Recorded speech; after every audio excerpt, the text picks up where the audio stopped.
Now here you go know your real age. Now here they go determine how old you is.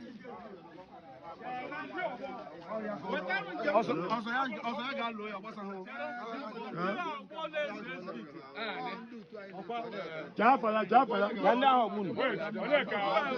Oni ndia hun. Ndio.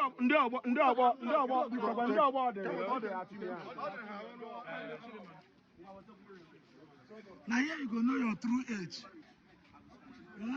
For village, if not your papa really born you, come here. Try come here, may they tell you who your real father be. Kagwagoya walking by fire by force. They go tell you who born you, tell you the day where they born you. I'll go to your murum pam palukui.